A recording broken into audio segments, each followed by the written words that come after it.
Muy buenos días, buenas tardes, buenas noches, depende de dónde lo estén viendo y de cuándo lo estén viendo. Yo soy Alejandro Ferrero Beltrán y el día de hoy voy a hacer la presentación de mi plan de mejoramiento del área de biología. Sexy. Sí, lo sé, se lee al revés, estoy que me pego un tiro por eso, me di cuenta tarde, pero ya no hay tiempo para cambiarlo.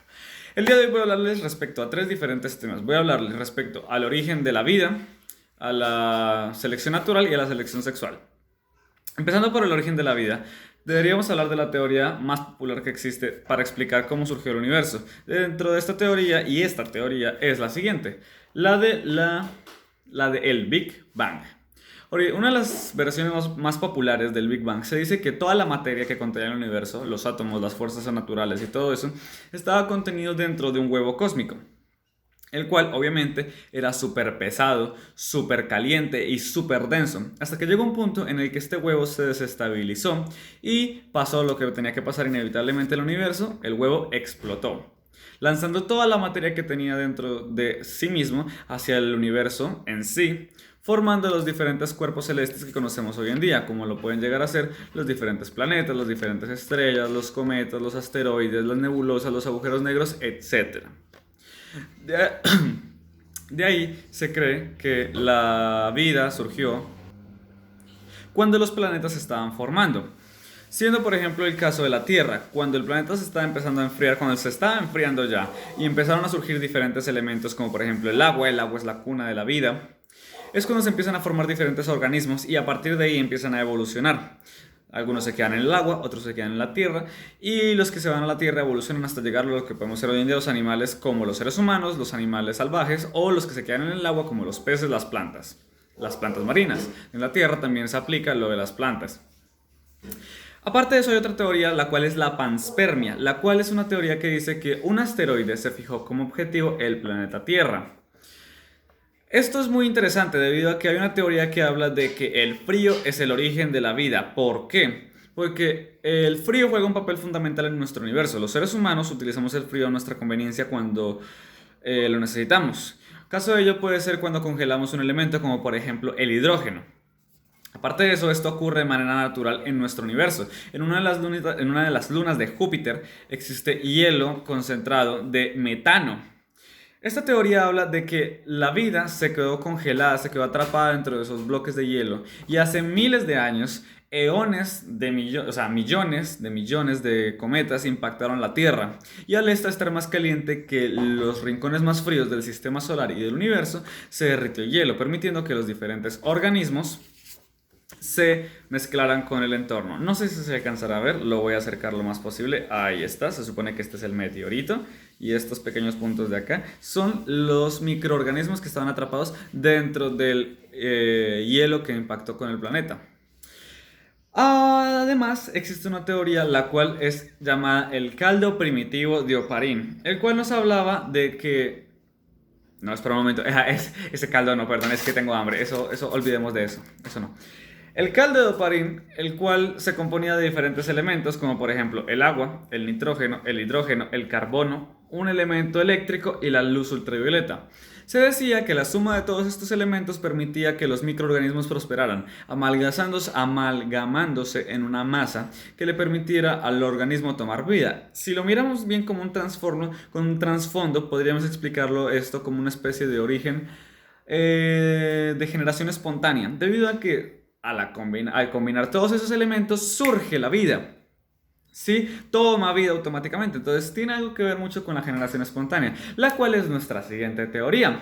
La generación espontánea, esto ya no lo voy a explicar con las tarjeticas que tenía acá en este momento, debido a que ya es bastante obvio. Se decía que de un pedazo de carne que se dejara, no necesariamente de carne, por ejemplo, un pedazo de materia orgánica que se dejara al aire libre, esta se descompondría y de esa descomposición surgirían los diferentes organismos.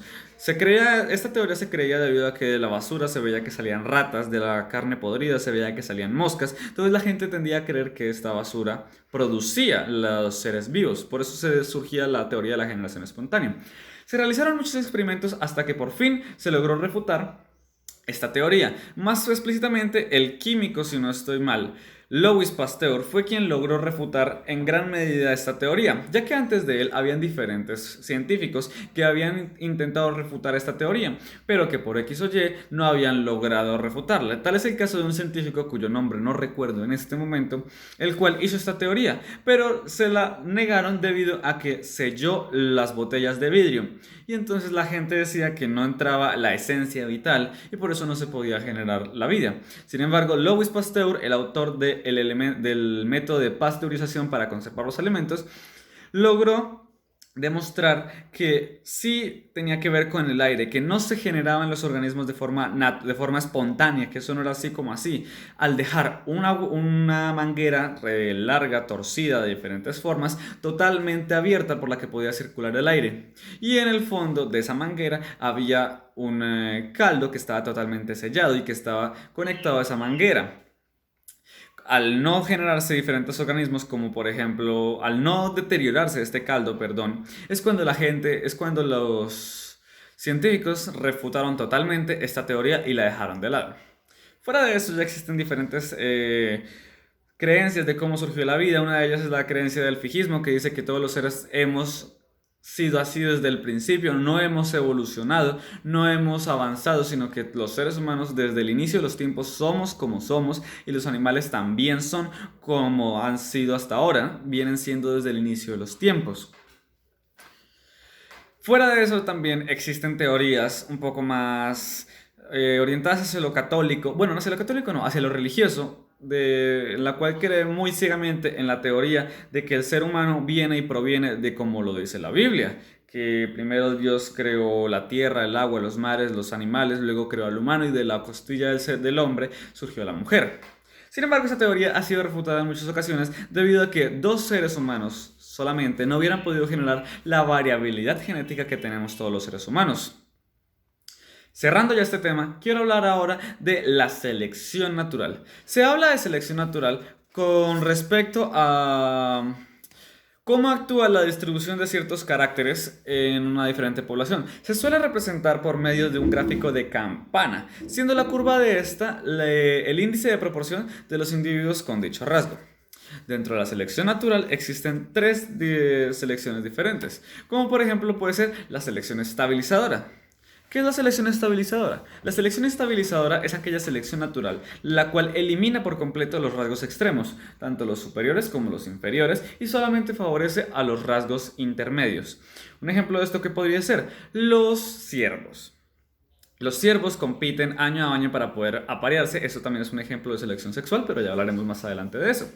Los ciervos compiten cada año por las hembras. Sin embargo, uno creería que entre más grande el ciervo, más posibilidades tiene de ganar, y entre más pequeño el ciervo, menos tiene. Por ende, los ciervos tenderían a ir subiendo su tamaño hasta que llegaran al punto de que fueran ciervos gigantes. Sin embargo, esto no ocurre así. Los alces sí ocurre algo por el estilo, pero en los ciervos no. Los ciervos se favorece el carácter intermedio, ya que los pequeños tienden a eliminarse, no se tienden a reproducir y los grandes tampoco. Sin embargo, los intermedios sí. Fuera de eso también existe la selección disruptiva. La selección disruptiva es aquella que elimina el rasgo promedio y solamente favorece a alguno de los dos rasgos extremos. Un ejemplo de esto puede ser, como lo nombraban en el libro de ciencias, las serpientes marinas del norte. La serpiente marina del norte continental tenía un tono de piel más marrón, mientras que la serpiente marina de las islas tenía un tono de piel más grisáceo. En este caso, aquella que tuviera un tono de piel intermedio sería más fácil de identificar por los depredadores y por ende tendría a ser eliminado. Sin embargo, también existe por último la selección direccional, la cual nos favorece a los rasgos menores y elimina los rasgos extremos, o sea, los rasgos superiores y los rasgos intermedios. Como por ejemplo, el caso ya nombrado, un caso muy nombrado en las clases de biología que hemos tenido, es el caso del melanismo en la polilla industrial, la cual antes de la revolución industrial tenía unos tonos de piel más claros, blanco o un gris muy claro, de tal manera que le permitiera camuflarse con los árboles que habían en el ambiente. Sin embargo, después de la revolución industrial y después de que surgiera todo ese humo hizo que los árboles se oscurecieran, por lo cual las polillas que tenían el rasgo minoritario, que era en este caso el color negro, fueron las únicas que empezaron a sobrevivir, que se empezaron a reproducir y empezaron a llevar a cabo todo este proceso de multiplicación genética, permitiendo que los descendientes de ellas, de estas mismas, tuvieran este color negro y tuvieran las posibilidades de sobrevivir. Y ahora, por último, y para cerrar el tema, vamos a hablar de la selección sexual. La selección sexual es aquella que nos habla de que los individuos compiten o tienen diferentes estrategias para la reproducción. Como por ejemplo, existen diferentes estrategias, no sabría si de pronto decirles estrategias, pero sí de pronto diferentes aptitudes, como por ejemplo la poligamia, la cual indica que un macho se puede aparear con diferentes hembras, como por ejemplo la monogamia, la cual nos habla de que un macho va a tener una pareja por el resto de su vida, y diferentes estrategias más, como por ejemplo pueden ser la poliandría y la monoandría. Sí, me tocó parar un momento y leer de eso que se me ha olvidado, la verdad. La poliandría es aquella en la que un grupo de hembras se decide aparear con un macho. Y la monandría es aquella en la que una pareja se reproduce una vez en toda su vida y no hay más. Fuera de eso también existen unas estrategias, esto sí se le puede llamar estrategias, de reproducción, como por ejemplo el aislamiento reproductivo, que se puede dividir en un aislamiento geográfico y un aislamiento temporal. Del temporal se reconoce fácilmente la época de apareamiento, la cual pues, todo el mundo conoce que cuando los animales están en época de apareamiento, los machos tienden a buscar a las hembras. Y la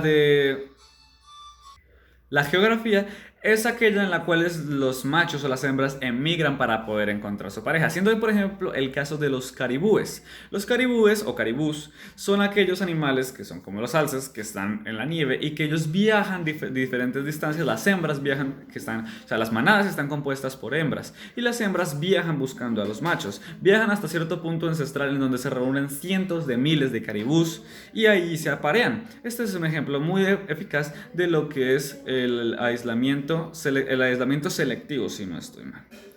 Si mi memoria no me falla y si todo lo que estudié ya no me falta nada más, eso sería todo por hoy. Muchísimas gracias por ver. Profe, agradecería un 5 y que no le muestre este video a la clase. Gracias.